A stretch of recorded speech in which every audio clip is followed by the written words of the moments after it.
Bonjour la famille, bonjour à tout le monde, bonjour la famille. Coucou, coucou, coucou, bon déjeuner de ce matin, bon déjeuner, bonjour la famille. Shalom, shalom, naba homme de Dieu, ba chantre de l'éternel, ba shalom bisika bisubino, boboto bondeko, naba ndeko na église ya catholique. Vraiment ba yenge na église ya Bundu ya Congo, na ya PV ya Longo, matondo na ba kimbangiste. Toute tendance confondue, bonjour, bonsoir. Ça dépend heure à laquelle vous allez suivre votre maman Leki, la danoise. En tout cas, partagez l'émission parce que l'air est grave. La situation est tellement grave. Bandekonanga, partagez, partagez pour écomer la famille. Écomer la famille, Andekonabso Pamela, Nakatia Belgique, Nakatia Kishasa, Bazana famille na Italie, Bazana famille na France. Bandeko écomer la bango, la situation est tellement grave.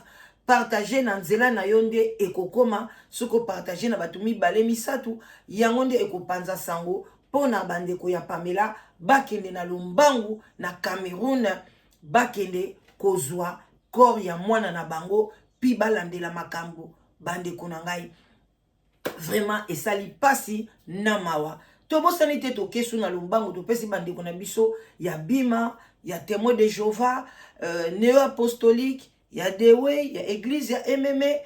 En tout cas, binzambi nyonso, topesi bino bambote ebele. En tout cas, tovanda nanu, ba musulman, ba salam alaikum.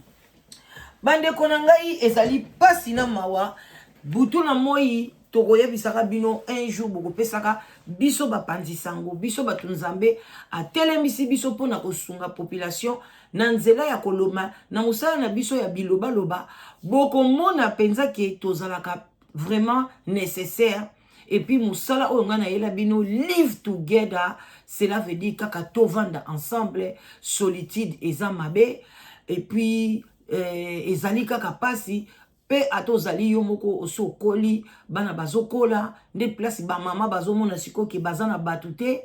Ba papa déjà ba solitude de kangaka bango déjà parce que bana bazala mingi pa ba mama bande konanga la sala live together yaka benga mama la danoise oya kokomisa kombo na yo yo papa yo mama sala na Lumbango pona ozwa mwasi ya malamu ozwa mobali ya malamu vraiment nazo assurer bino parce que o ezali bonzambe na bonzambe liwe koyela biso me ekozala mobali moko te ozwa ke awa aboma yo.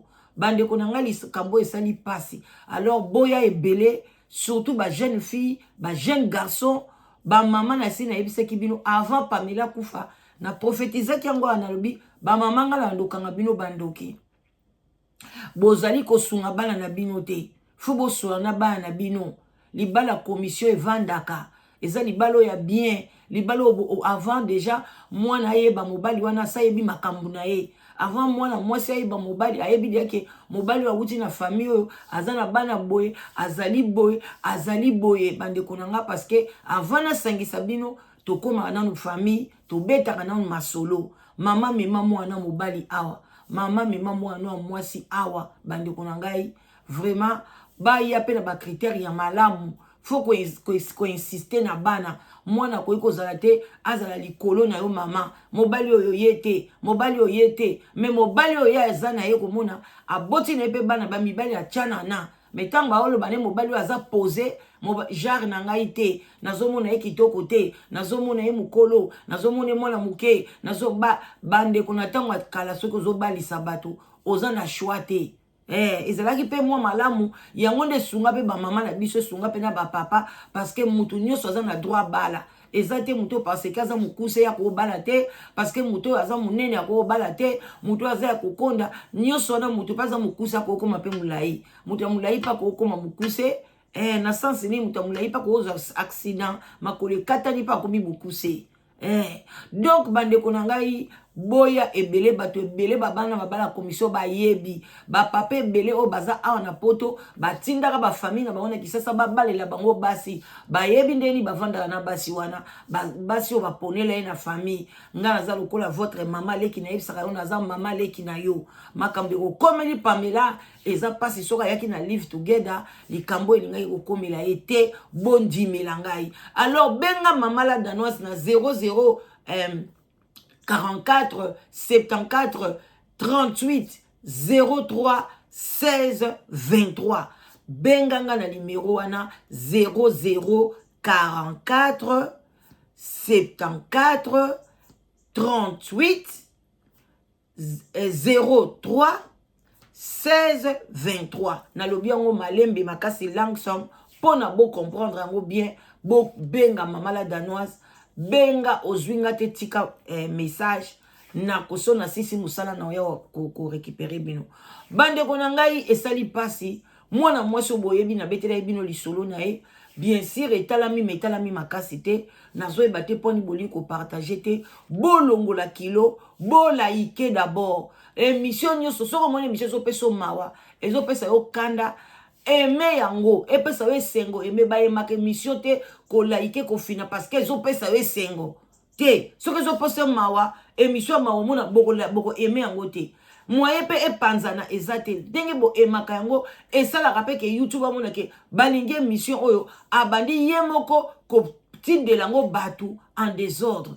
Alors bande konanga bola ite mission parce que nazana besoin ya famille biologique ya Pamela pona kocha bongo na contact na ambassadeur na biso ya Congo na Cameroun et puis na représentant ya ba congolais boko yoka voice atindela kinga na kati ya Cameroun. Bola muka parce que moi na bino za retrouver l'herba tindelinga filme wana ezali Pamela na tikala ko mona e en vie boité mais ko mona na monier contact na ngai na misu na monier alobi mama la danoise c'est moi Pamela. Lok bande ko na ngai bola ike mission et puis souki bakanga ki ya barasta ezo mona na video wana YouTube akondima yango te na l'accès bino mutu aziki. Alors, on nyonso kolinga azana besoin nango, azana de kwa Pamela ou bien de kwa Pamela te, olingi komona ndenge nini, sort nini ya Pamela, en tout cas bande konangai, bo komelanga na WhatsApp na kotindela bino. Bande konanga vraiment na tokoki koloba te ke 100% ezali Pamela, mais to pesi yango 95% ezali Pamela. Bande ko mobali atumbiye na Cameroun. Mobali atumbiye na kati ya Cameroun bande konanga na kochela bino pe ba voice bande konae ndenge de konaya mobali azoloba alobi ke Pamela zalaki mwana mwasi moko yoka kate alingi donc yoka te na sens ke abokisi famille alongwa na famille akenda komikotisa na kiri ya ba Camerounais bande ko yango bazo komelanga tisiko awa na donc bokoki ko tuna yesoki ayebi famille ya mobali wana ou bien voilà bande konangai vraiment na lombango bo benga ngana pesa bino numéro ya papa na biso azakuna représentant ya ba congolais azakola la te butu na mo alinge solo na famille pona baza na contact na ambassadeur na aéroport bande ko ba mama batata bo partager vidéo oyo boyo kaka conseil yoko iko ya na poto te okima milie na yo soko kimi milie na yo mivandela na kati ya ndako mais kokende kokota na milie ya batu te ngai ba camarade na ngai ba bikolo baze belé awa même na UK bakima milie bakomaka kotambwa na ba Nigérien ba gabambase ba Ghanéen onga na zaranaka na ba bikolo okotumbama bakoyita yo lokola otali ndeko na biso lokola ba yiti makaku liboko esali kaka boy ah bandeko ndeko mwasi aza makila makasi banda batumba ye à peu près ba les 5 bien ou bien jour akoma kaka batumba ye parce que mobali wana ko tumba ye te mbala moko azwi avion atumba ye abwaka ye na kati ya poubelle ya munene akunja ata ye te atimola ta liboule parce que il avait son temps au Cameroun. Ya kotimo la pena libulu ata ya 10 mètres au fond akundi pe bien pe ba aye na ye. Pourquoi pas? Parce que Pamela zaki makila makasi. Pamela zaki makila makasi akei azwi na poubelle. Donc tela buzoba akanisa ke za poubelle à Congo. Donc obwaka na yo poubelle bayaka kozwango te. Yango bande onanga fo boza na pays oyo ba bwaka ba poubelle ba longola ba poubelle même na Congo na se ba poubelle wana bande ko ebele baza kuna bakunda bamu tala poubelle ya munene ba bwaka matiti kuna bakuti etango bazolinga balongola matiti bakuta mutu bande ko ndenge Pamela na moneli donc comme si auta puis ko kundu ba uti ko boma eka il y a 3 jours on dit matin que corps wane sali ba semaine parce que kenda banda les premiers bande ko nanga kaka les premiers on a ba yo kaka e camarade na combien camarade na komi na Zalina Wilfried si lelo Pamela yo kanaka lisute téléphone ezate pas de contact est-ce que bomaka e jour wana est-ce que captura kaina nous en comme c'est état de faiblesse bamsu basalaka abomion nzala ti olembi abomion na facilité bande ko boza kuna nazo e bate ba boketu ba eso ba to belé ba combattre belé bo na Belgique bozo vanda ka bonde mwana na bino ba bomia na ba Camerounais ezalaki opération kata Camerounais pesa Camerounais mbata bo telema même na Congo s'il y a des Camerounais là-bas il faut commencer maintenant les lapider Foto banda biso peto banda ko beta ka ba étranger ndengwana parce que biso tozana motema wana mobutu atikela biso ya hospitalité to lingango lisute yango to souffrir ba onyoko la biso bo telema opération bo ke na ambassade ya Cameroun na Congo même ambassade ya Cameroun na Belgique bo kende kuna na ambassade wana azwa ki visa na ambassade wana bande kuna ngai kombo na eza enregistré na ambassade wana faut quand même qu'on sale l'esprit faut quand même qu'on la mayele biloko no faut pas enseigner bino bo kende l'ambassade wana bo telemela bango ba zongisela bino parce que quand on te donne les visas tu es protégé cela veut dire qu'on a accepté que na mboka na bango donc quand tu pars là-bas tu dois être protégé ba visa na ndenge bomonaka o ba pimelinga visa ba yebaka parce que ba yebi ke totali botokoti bato belé est-ce que bato to kolandela bango na mboka bakei c'est comme ça sur les touristes au outil na mboka mo ba pesi au visa tu viens dans ces pays là tu es protégé ce posa mayele likolo nango au foot assurance na yo yango na mona ka bandeko ngai na voyage ka bongo te naza na assurance à voyage te mais je voyage beaucoup, mais j'ai assurance permanente à voyage. Mais à chaque fois, je ba Belgique. Mais si je sors en dehors de l'Europe, na poste na biso na sombi assurance. Parce que na kaya boye, c'est l'assurance qui va te sauver. Assurance routine da batunaye. Bandeko sali passe ndeko moi si. Azalaki ma sœur.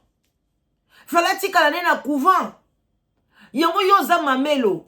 On dit mingai na tikali boy na kobala te na kobeta magoda te ti yeso kozonga il faut mitala ngai pe na lingana kene ma sœur na komi ti na porte na signer na kota na sala ba vœu mettons na tali sima na bi magoda yaka magoda na bendani et puis serwa na pe wifi azo chalitoyi na tali ka beauté na bi yasu pardon nazonga sima mama biso pa lobi mama oke luka di kuna ya okwesa basango mama biso ndo sekisa na bi na ko yoko na sango olito yoko na sango ngabi na ndeni mama na zabo abi ozamo obulu te me yo kaka so kochi kuna basango so bakufa na bakoya na bango ba tshelo kaka bosko lati ko kitambala na bango mama mama tika na yo baba biso pa bati ko seka oh même ça c'est qui libéral avec qui va bien on est libéral so ko poni na otanga l'école boke tanga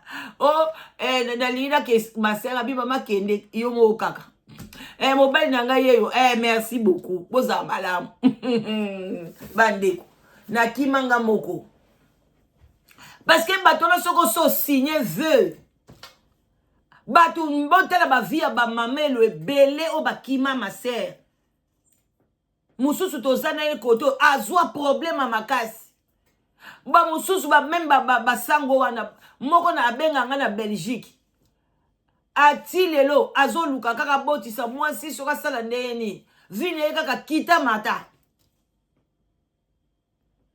bakimaka ye na ma sœur na ye bakimi ti ma sœur wana bazobota pete soki bazwi zemi mwana lekani abwakisi ma sœur abenga ngai pa oluka mwasi siko asa koli oluka mwasi mwana muke pona bota ngabi papa na okoka bo baje wana te mwasi fozo ina bolingo Ezati azoko rappel oboya ma sœur wana te mais na pese mwasi mo baba na kobota na ye mais azaka na mamelo nga bite papa wana ba ji wana pa na ngate na live together eza bongo te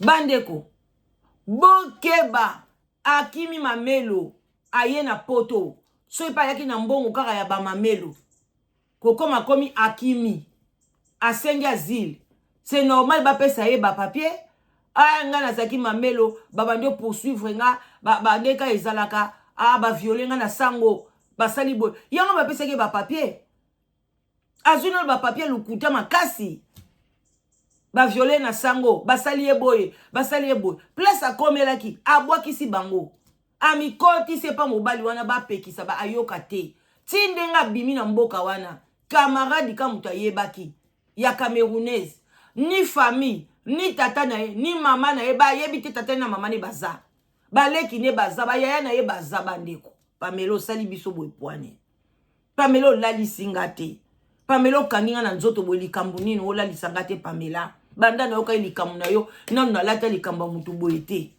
pasi pamela osali biso boye poane tosali yo nini mwana nzoka nda komi na 3 ans pamela otiki mwana mwasi kaka boye na maboko ya mwana mobali pona nini mama ni meme otika etala pa ba cousine na yo ni meme otika epa ya mwana mwasi asalaki ata suki pona bosololaka bien yo ke kotika epa ya leki otike na ndaku na yo na leki ya camerounais ya mwana mobali otikeli mwana 3 ans yo basalelaki okisi te pamela basalelaki kisi pa ba camerounais bandeko camerounais qui se respecte azalaka na kisi bino babamileke soki banani boye kobomela biso pamela molimo ya pamela loka bobomi yango na Cameroun ekobonga liso te boza mitema mabe Cameroun na bino ekobonga liso te wana botumbi eza Jean d'Arc botumbi ye mwana nzambe o bino botumbi akota mamelo bokomona bande kwa pamela bobenga ngai na pesi numéro parce que bo solo na représenter ba Camerounais na Douala aéroport eza obe moko na Douala kuna bande ko bobenga bokota na contact avant bazwa corps wana bazolo bake bazoyeba yango te ba koya ko kende ko kunda pamela kuna bogomona te bozokanga makada ba TikTok YouTube pe vandisela bino makambo bobenga ngai ngana ko publier numéro tata batu te bande ko pamela tango aye asengi asile na ye ba pesi ye pe mukanda na ye na nini na Charles Leroy ake ko linga mobali kuna na kati ya camp na kati ya ka ba demander d'asile mobali wana zaina mwasi na ye na kati ya Belgique mobali wana azui mukanda pamela te amemi akotisi mwasi Congolais il faut bien m'écouter mwana mwasi wana pamela yebi ye bakomeki ko wele na mobali wana na pamela kutusi baboyanaki na bango mobali nde mutu afundaki pamela pona abanda kozwa azwaka mwana ye pa aza na droit ya mwana pamela yebise lokola mwana aza muke yaka kotalaka ye na ndako na boyi nango zwaka yo mema ye pa mwasi no wana mwasi wana aza na mwana 6 mois abota ye na Belgique ok botika koya koloba makambo lokuta ke azwi mukanda pamela memeli mwasi mususu amemaki mwasi mususu na mukanda pamela te apesa bino mikanda pamela ye mutu aza nango aza na mikanda ya pamela soit atiki yango na Cameroun soit aza nango place azali na nzoto na ye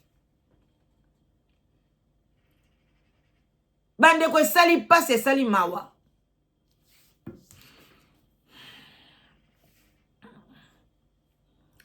bandeko bozela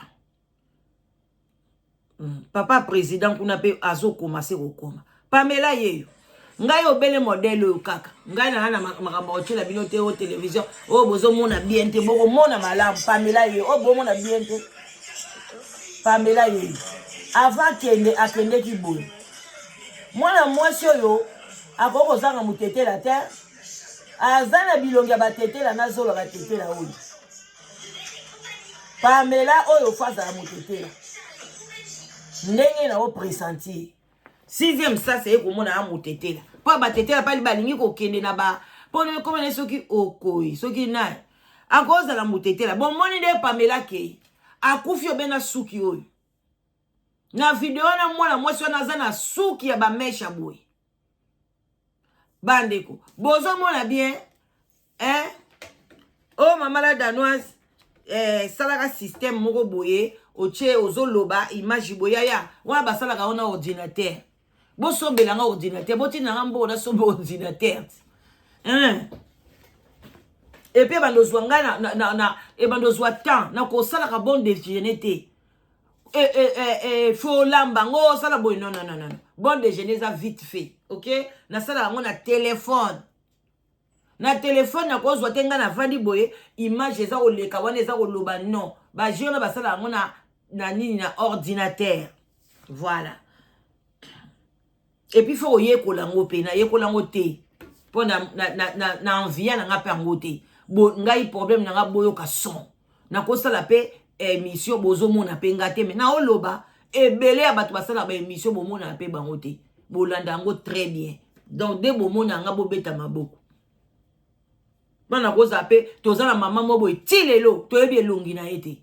Bazanga mibale bilongi da bango to yeba ngo te. Moko nde abenga ngai alaksanga elongi na ye abi mama de no zinga yeyo kala ngabi voilà na monyo na sepeli po to yako kaka ba sirène ba nani ba opesa ba conseil nzoko ndenda sima caméra bazanga mitakala bazo envoûter bato ye on a tchela bino ko gato ko a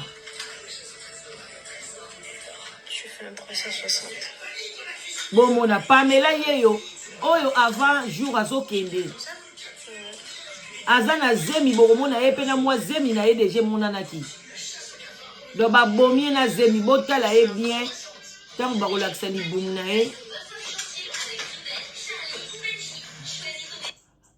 oyoyo mutu atindia ape alaksi biso coiffeuse na ye mutu asalaki suki ye mutu atindi yango alobi omweka ezaka soki coiffeuse osilisi asepela bia nazo mwa video po analakisaka ba client na ngai tanga yoki Pamela bungi atindeli biso video ya suka ya Pamela yango bandeko ezali pasi na mawa Pamela tiki biso vraiment esali pasi sikotanga lingai na mobali wana sikoyo Pamela ye komona ke mwasi wana bani ko menacer ya tika mobali na ye alors que azwi mikanda na sima ko bota mwana na Pamela ale yepa ke iko sende sikoyo mwasi na ya camerounaise kuna pe bazwa mukanda alors bandeko na mina ba congolais bolinga opesa bango mikanda te mina bosiko boyoka congolais moko atumbi mutu na poto bien si toyoka congolais moko aboma mutu aboma mwasi na ye na Belgique wana pe kaka me bakaya boya kotumba batu boye ezaka te biso tozaka na bolingo tozaka na biso tokabwani na biso toswani na biso muna mutake na ye occasion pe kutani tobeti magodala ndenga secret eleka nango wana ya ndenge na biso me na modele ote mobali deja bokei akei na ye oyebi peke akomi na mwasi ne mususu oyebi peke mwasi wana za na zemi aboti pe oyebi yango ndeko mwasi Pamela pe na am na yo me abandi koya kotala mwana ofungoleli ye lisusu opesi ye susu azwi zemi bamsu balobio mobali anga lobaki alongola zemi bamsu balobio te tanga komi na zemi mobali yango parce que Pamela pa kufi akena ba vérité muso biso to oyeba te nyonso etikali interprétation sur interprétation like vidéo partager yaya naza na besoin ya famille ya Pamela soki bosi bozwi ba coordonnées na pesa ki moko proche na bango et puis ndeko na ye propre alobaki akokomelanga na tokomana na TikTok na kuna eza privé soko osikoyo mutu akoki kokomela yo te numéro na nga na dicté bobenga bokoma na pesa bino numéro ya représentant ti siko na tongo awa azwi nano appel ya mutu te ni ya ndeko famille nanu te abi mama la danoise ezosala biso pasi awa comment bovandi kaka boye ambassade ya Cameroun eza na Belgique te na Congo wana parce que ceux qui vont contacter bango représenter ba congolais na Douala ye wana nde mutu bokozwa kombo na ye nani bozela so bo bengi na Cameroun botuna monsieur so pe na fungoli nga olinga na PC réponse non PC réponse nante comment na ye alobi ngai kombo na ye Papa Massivi Luyambula Papa Massivi Luyambula na kati ya Cameroun yende représentant ya ba congolais kuna bo luka ye na Cameroun soki bolingi boleka na nzela nanga bo bengi ngai na pesa bino numéro na ye ya téléphone bo contacter ye acha bino na contact na ambassadeur na biso kuna et puis na batu nyonso déjà corps presque emonani donc abimaki lisuti mobali wana siko bandeko nanga tanga bomeli biso ye kuna tango mwasi wana abongami nde bomoni ye bongo alaka komi na zema bine yaka toke na Cameroun wana yebisaki ba camarade na ye yaka toke na Cameroun nake ko présenter na famille pona na bala yo na kobala isu mwasi wana te mwasi bazane ndaku moyo bavanda no su ndaku mote yo ke nokolobaka ko bala yo et puis leki na ya mobali azui problème andaku ndeko na biso azui leki na ye yakana nokofana no anatanda awa ti kozwa ndaku akomi neti kolenga neti balinga ye kaka lokola utaki mamelo donc akutani mobali liboso apete magoda makasi soki pe ndeni bana basi bakongole bokokufa na sexe ekoboma bino esaka bino nini yaya et puis akape mbongo te okaza soko silisa le olio bima ba règle bandi ko bima ba mbongo. Hey congolais, arrêtez ça. Molimo impudicité bo senga nzamba bimisa ngona kombo na Yesu. Abimisa bino molimo wana. Soko sengi nzambe asala kango mbangu pa longola nga ba posa wana pa ba pam omone kei. Ekeo. Eloba nango quelle boule. Bandeko. Mwana mwasi tanga komi kuna yaya. Pesa lisu sweet te. Mobali yo makila ndazaki makila makasi. Biloko amemaki pona ya camarade na yena parce que ba pesa ba famille na yena Cameroun. Bande ko boyoka ki déjà audio na chela ki bino. Na suka sunda o chela bino po bo comprendre. Bo komona ke mobali wana ke ko pesa na ye abengi ne famille wana boya ko zo biloko na bino. Famille wana pe makila makasi po ba Camerounais nyo suppose bazana bakisi ba monaka ba mon papa on a insisté wapi mwasi na oya memi biloko yo bandeko aboma ki kaka dès le premier jour akoma ki yaya po eza normal te mais komona ndeko mwasi boye nanu libume pasuki te mais avimbi akomi boye na mesh eza ye. Mais bango kuna bazo bako identifier ndeni. Bande ko eza pasi. Abomi yake ko bwaka ye na poubelle. Et puis avandi aye na ye pa les azulie na ye mama enzamba lola Bato mitema makasi bazer. Azui pa avion ye na Belgique. Azotala pe mwana na ye. Azotala pe obomi mama mwana nzamba pa Wilfred osali boye pona nini. Oh nzambe eza nini mbonga oyaba bandeko botika kozwa bazemi so mobali alingi te so boza bobalani te bako bando boma bino bambongo wana bambongo babenga ngoni bambongo ba mibali bafutaka wana ba pension alimentaire ebomisaka batu ba mibali ebele bakomaka méchant. Ba pension alimentaire wana ba mibale bele bakomaka méchant yaya. Botu na biso ba mère de 7 yaya. Côté au papa fait sa pension alimentaire ko. Mama lola nzambe lola heureusement batata musu bazala ki 500. Misu pe bakufa pe à l'air zamo. Pension alimentaire ebomaka eza lokwa 207. Bon misaka ba papa kimisaka papa boni bakimi bamboka na bango. Abandova na Belgique akima kenda Canada kimi Canada ye France akima France akoma na mboka musu pona kokima pension alimentaire. Ale yos comme mobali azoboya na ye ozwi sous zemi mibale yaya. Et puis oyebi kaza na mwasi na ye. Azalaki na mwasi na Belgique. Pamela yebaki mwana mwasi wana. Ya Monica gagné. L'air mobile yebise tala mbangu tike basombeleke ka aller simple. Mobali yangoko aza zoba. Ayebi même pas qu'on planifier comment tuer quelqu'un. Parce que sora zali mayela nga sombele aller-retour. Anga so sombele tike musu banda na douala tina Congo Brazzaville. Obie Congo Kinshasa la ksakete tala boy. Azo kosa ke Pamela bimaki. Pamela bimite na aéroport wana bimite. Abimite asuki ka kuna na douala wana. Ni famille ya mobali ba mona ki ete. Abomi ka le même jour wana. Ou bien kake ko capturer a lembisie a komisie faible na nzala après bomi azo avion ye na ye. Et puis aye ko vanda na o Nzambe. Aitango aye alongwa na ndaku na yakomi ko vanda na ndaku a Pamela. Akomi ne mikola ko vanda na ndaku a Pamela. Na ite soka ngara lobani na police. Na ite police belge ko zo makambo ndenge ni Nzambe. Akoninga ba preuve ou bien ndenge ni. Parce que Pamela Zambukolo akoyi ko kende pe kuna na Cameroun akutane na bakulu na babomiye. Toko suka wapi mobali awe ko gagner ka bo Nzambe bo fungola miso bande ko Pamela bo fungola miso. Mwana mobali ofo basenga ba print. Ba print ezana bazwa na corps ya mwana mwasi wana ba comparer na ba print na ye.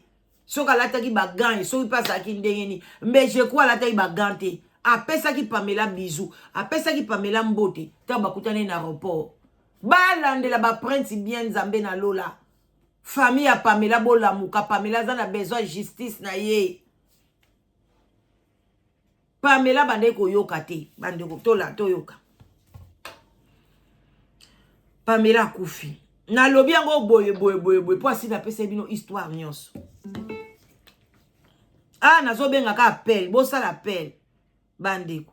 Video yango ya Pamela ndenge boyoka.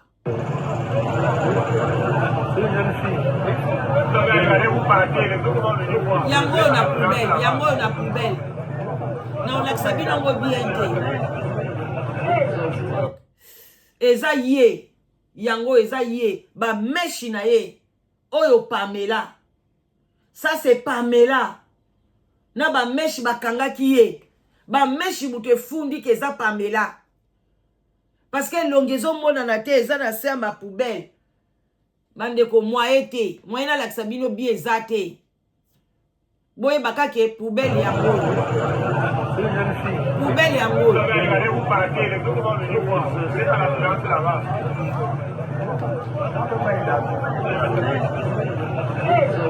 Ba okay ko kufa na mboka batu na kati ya poubelle. Ba yango wane bande kwa Pamela boyambangu mama Pamela s'il te plaît téléma. Telema yaya. Voilà, Pamela zane mwana muke. Tokei wapina chela bino zela na ona tinda ki on pa na ngamu. Boyo kana nde kwa Pamela oya amata ki lobby c'est où bolanda bande ko bolanda. Like l'émission ya bolaike. Intérieur azaki comme ma sœur aye poto aye ka ne ba ki na bango awuti ba surtout ba ta mambo ka ba tetu mamuki azo ka mutayambi na ndako asema kama ya longo ya ki koto tia okuta na Cameroun na kuna abota ayebisa ka ba information ya abota donc moi ma tio ka Pamela bota donc akimana muto ayamba ye maintenant que mutango siko atiki misana na ye moi ba ta moi c'est là ko se tourmenter pour ko sama kama belé pour ko ka enquête pour na Pamela. Donc, ils ont vraiment mis en obésité pour les réseaux sociaux, ma papa. Donc, mais si quoi tant que vous avez une vie normale, bon, donc bon, solo naï, bon, pété. Oui, Azalaka, Azanaye, mais Azara toujours une vie réservée à ye. Et puis, donc, chose Azar aye poto, à faire les misous, à comprendre que ça soit que mais na index pour aller, ma camnaye, pour s'abonner. Donc, après, nous vivre bien réservé à ye. Tu vois, eza poto là, au camp na mata cité, le roi les niveaux, au tigre la musique, au tigre la musique. Cameroun, donc, à ce moment ni famille évité. Car donc, à voyager, ni mouton, la famille a évité qu'un formateur membre de la famille. À ça, on a Belgique. nga naza awa naza ya Belgique so na pesi mika siko numéro ya moto ya mbaye na ko pesa kala siko benge ba ko sa bino ke Pamela nga na yambi na Belgique azali za bande ko na France bande ko ba na France na Italie bande ko bazali ana Belgique to zali mais Pamela se comporta kaka na ndenge na ekaka bana basi bayo karate matoi mangongi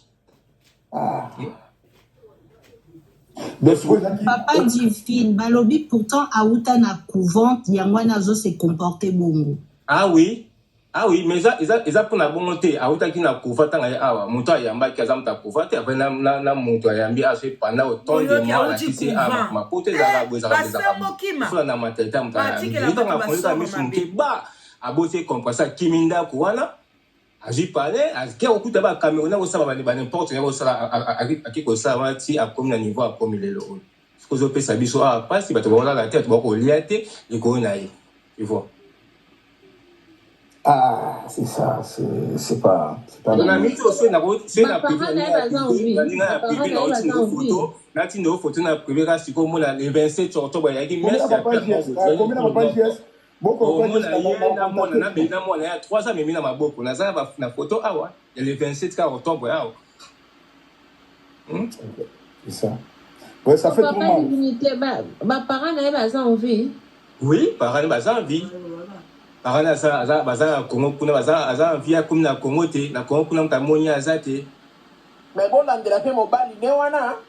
Awa déjà banquette ça mato te banquette na maison Schengen bazo landela Schengen partout batala à côté qui ba bima bien mukanda na muta côté yango eza quelque chose ba ça auto aussi sande awa yango wana so moi so aye siko bon moi so ya ye na ye moi so na mukanda nini moi so ya ye na ye moi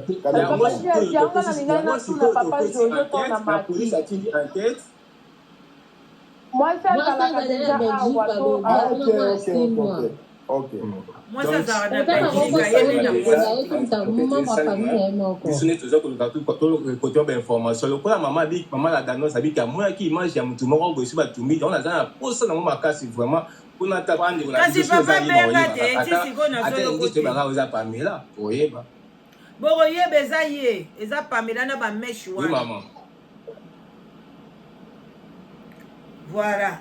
Donc balobi Pamela zai ko vana la vie moko réservée abanda olingane ko solwana batute abanda kaka yaka bayambi ya uti couvent donc awuta couvent pilo akimi ya baloka ka batu bata catholique wana ba vile bango za kaka mame oboti bana boy bana bakomi ba pede osali boy donc avant bimana catholique wana il faut penza o pesa ba raison na yoko kimate pesa ba raison ke na okoka lisute ve na nga na salaki bona lingi donc lukaka ba raison et puis tango bimi sambela nzambe senga pardon donc nzamba sokola yo o dero kimeli mais sokote okosuka mabe lelo soka tirala ni na couvent siko ayeko tika mwana bato to aokola wapi mwana Pamela so en Angleterre awa ba ko pesa na famille et pas ndeko na ye wana ya bakai balukana au famille ezala o déclara famille ezala o déclara famille te so mutakia lobi na za famille police banda basisa so za bandolandela oko mwana oboko manakati ya famille yango so pe boye poke ko bwaka bo déclara pe ba famille esala pe loko te na tena ndena yeboye pour le moment naza na contact na mutu te mais na yebi ke naza na ndeko na ngamo kingandi bakomaka bino boyaka na yebi mutu te na mama te tata kufa na ba parents bakufa te olobi bakufa okaza ko so ba parents bakufa nde ba mona ofele ba opio mukande ba opio bongo te. Voilà. Donc badeko nanga boyoki ndenge via Pamela zalaki et puis Pamela yeyo azola kisabino suki na ye Pamela suki Pamela zokende ye wana Pamela zaina zemi ba bobie na zemi donc voilà libuma on ezola kisa double meurtre et pas ya Wilfried photo Wilfried dango ezawa pi bande weta photo Wilfried dango ezawa bozato luka photo na ye voilà na chela bino bomona Wilfried na chela bino oyo anatanda na omelati na matama yebite so azana ba abonné muke azana 60 abonnés ko matate te boza na chela bino bozato banda o boyoka histoire pour demander l'asile Et Pamela, quand il a demandé l'asile, on l'a envoyé dans un centre à Charleroi. Ok. Et c'est là-bas maintenant qu'il habitait. Papa Wilfried. Et au centre qu'il était, il a croisé ces messieurs ici. Wilfried, c'est un psychopathe, ces messieurs. Comme nos sœurs congolais, ils n'aiment pas des conseils. Quand quelqu'un est déjà amoureux, même si tu lui dis quelque chose, il ne va pas accepter. Il commençait à vivre avec ces messieurs. Et ces messieurs, il avait une femme camerounaise. Sa sœur camerounaise à part. Mais il n'a jamais avoué ça à Pamela, comme quoi il a une autre femme. Ok. Et par hasard, Pamela est tombée enceinte. Le monsieur l'a assuré, non, ok, on va vivre ensemble et tout ça. Et après 1 an, ils ont eu des problèmes. Des discussions, Pamela ne voulait pas que les messieurs viennent voir l'enfant, comme Négaré Zalaka. Parce que Pamela, maintenant, on a dit là, parce que François va y avoir un besoin. Mélanger dans le canal, il y a un français tout comme ça. On a déclaré moi la grande Zalaka et pas pour souffrir pour d'autres. Dans le judo, et le monsieur, il est revenu. Comme quand moi, je veux juste mon enfant. Alors Pamela a dit non, toi tu ne peux pas prendre l'enfant, c'est moi qui reste avec l'enfant. Et ils ont signé un papier comme quoi le monsieur va commencer à venir voir l'enfant. C'est comme ça que la relation est restée comme ça. Les tensions, mais le monsieur venait voir l'enfant de temps en temps. Quand Pamela tombée sur enceinte, deuxième, la grossesse sur la Zalangosiko. Et ça, 3 semaines ou 1 mois. 1 mois, quelque chose comme ça. Maintenant, le monsieur, il vient à l'ami Pamela, comme quoi je vais maintenant te marier, comme tu es tombée enceinte. C'est juste que sa première femme, a dit que Pamela a tombé deuxième enceinte. C'est-à-dire que ça devient grave. Et ils ont fait un plan, comme quoi le monsieur dit, oh, je vais te marier. Mais pour te marier, on va aller, je vais te présenter chez mes parents au Cameroun. Et le monsieur, malin comme il était, il avait déjà préparé son cours. Il dit à Pamela, on va aller faire 2 semaines, mais dans 2 semaines, toi tu vas faire juste 4 jours. Mais moi je vais d'abord avancer et toi tu vas me suivre. C'est comme ça que le monsieur il est parti. Il a fait 1 semaine. Et après, Pamela, il devait faire normalement 4 jours. Pamela, il est parti au Cameroun le 1er novembre 2024. Ce n'est pas le 31. C'est comme ça que Pamela, il est parti. Et comme il avait laissé l'enfant ici, le premier jour qu'il est arrivé, on a essayé de l'appeler. Le téléphone était déjà éteint. On a essayé tous les 4 jours. On n'arrivait pas à joindre Pamela. Et tout était éteint, ni message. Mais là, après 1 semaine, c'est la semaine passée, que son homme, il est rentré du Cameroun. Et maintenant, par hasard, il se croise avec un ami de Pamela en chemin.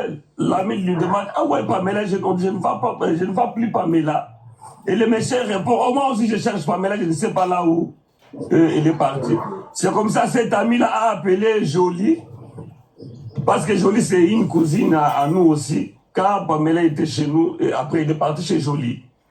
C'est comme ça que Jolie contacte le monsieur. Il dit, non, toi tu étais parti avec Pamela au Cameroun. Comment tu peux rentrer? Et Pamela, on ne va plus. Et le monsieur répond à Jolie, oh non, Pamela, il est parti au Congo. C'est comme ça que Jolie appelle son grand frère au Congo pour lui demander si Pamela est partie au Congo.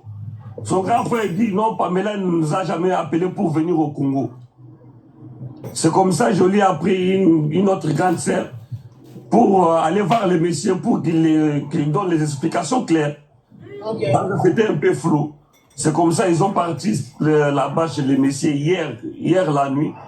Et le monsieur leur donne une adresse dans un garage. Et ils arrivent là-bas, le monsieur dit, oh, chez moi c'est ici. Jolie dit, non, non, non, on ne peut pas parler de ces choses ici au garage. Amène-nous à la maison.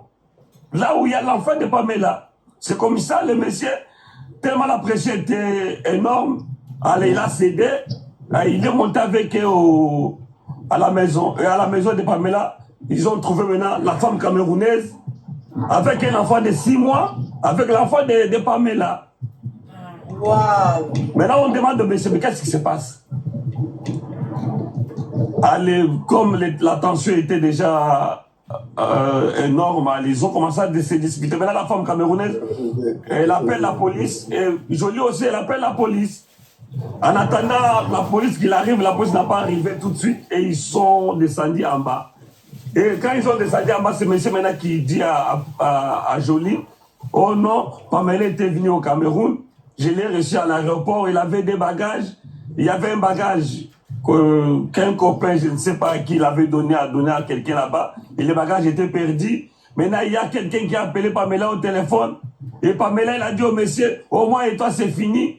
Et Pamela a pris les taxis, elle est partie. Jolie, il a dit, non, c'est pas possible. Pamela ne connaît pas le Cameroun, ne connaît personne là-bas. Il va prendre les taxis pour aller où? Ben, c'est comme ça, comme l'histoire est floue, on a contacté la police. Et la police, il est venu, la police, il dit, c'est un peu compliqué, mais il doit faire les enquêtes. Et la police a lancé un avis de recherche dans tous les aéroports. S'il trouve par exemple quelqu'un avec les papiers là, tout ça.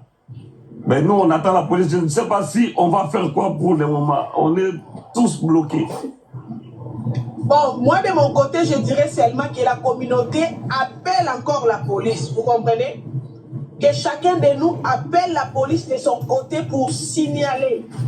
Vous comprenez, non? Quand il s'agit de nous, c'est un peu compliqué. Alors, comme à donc, moi, je dirais de mon côté, toi qui vis en Europe, voilà. Voilà, ici, c'est un peu clair.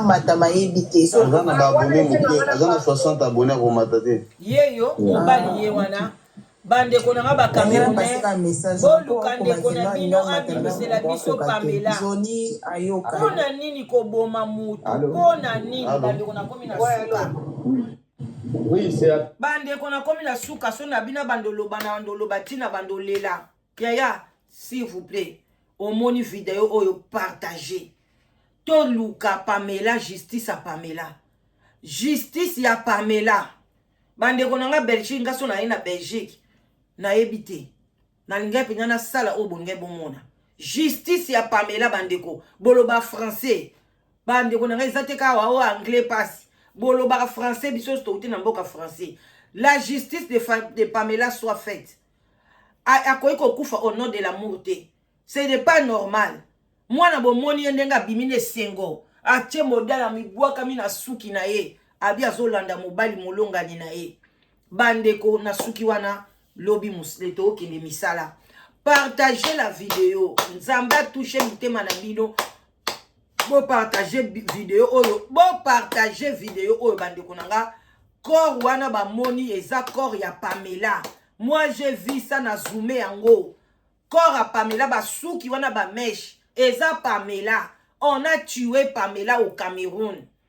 Pamela zali oya biso avant dans la Belgique bandeko nanga. Na Charleroi.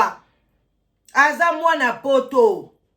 Bandeko eza pasi na mawa. Mobali déjà koti lokuta. Première o Pamela ke Congo. Deuxième ote tokaboneki na aéroport tokota ki problème. Pamela zui taxi a kenae. Pamela abimisa ipe mbongo ebele akende na wona Cameroun. Mobali wana zana mbongo a Pamela. Abotoli mbongo azana biloko a Pamela. Bandeko bo ndeko a Pamela bo benga ndeko mobali azozela ba information. Ba Congolais na Cameroun bazana beso ba kota na contact na famille bino bata famille. Bo benga bandeko na ngai. OK? Ndeko la komataki lobby na TikTok na koti na koko tikelo te eza fermé. Contactez ngai yo kote pa na ngai eza ouvert. Salut la famille. Bo partager ba jeune fille bozwa mayele. Bozwa mayele to pexi bino bo bala étranger te. Mais bozwa mayele. Bala étranger na mboka na e propre, OK? Ozana Cameroun, obali Camerounais. Ozana na Guinée, obali Guinéen, eza problème te po nanga. Mais ozana Côte d'Ivoire, OK ko bala Camerounais etalio. Na Congo Brazzaville kuna ba tumbi pende ko na biso. Mama eza opération tumba mutu biezani. Ba tumbi pe congolaise musu na Congo Brazzaville. Enterrement na eza semaine oyo. Na mobali ya Camerounais. Ah, bino bat boza mibala ba Camerounais ba ko koma wate. Moi j'ai mon Camerounais, ça c'est pas si bien. Ah, ça c'est le présent. Tu ne connais pas la future. Ne venez pas écrire ici. Na ba l'étranger, naza bien, tu ne connais pas la future. Parce que bato ba mamé belé ba comme na ba 60 ans, 62 ans ba bala ki ba étranger lelo ba comme ba femme seule. Mibali wana ba zongi na ba mboka na bango na ba village. Bazo bango ba okoka kokene na ba bamelekete. Ba okoka kokene na ba village ba ganaete. Ah, bale ba mibali ba kei kuna ba kokutana na basi na bango yo tikali. Tôt ou tard okolela. Mais soko bali anglais oza en Angleterre, mo bali wana anglais azaka aw, ba famille ba zaka aw. Aboma yo justice kozwaka aw. Neti mobali wana abomi Pamela mso akufi na Italie. Au moins que abomi ekuna na Italie, baro kende gauche droite te. Mais oyeza Luka tike kende na bameleke, Luka tike boya na Belgique. Tala ne Pamela konyo ko la famille. Ba va et vient. Si on moni koza na pays moko boy au bali ba ressorti ça pays wana te bala congolais point bar. Botika la malamu Bolimbi ce sont na lobi na toi makasi parce que bino ba congolais so ba lo ba malembe boyoka te faut ba ganga wana bo sepela bo partager soko partager vidéo te nzamba o sepela na ote bisous bye.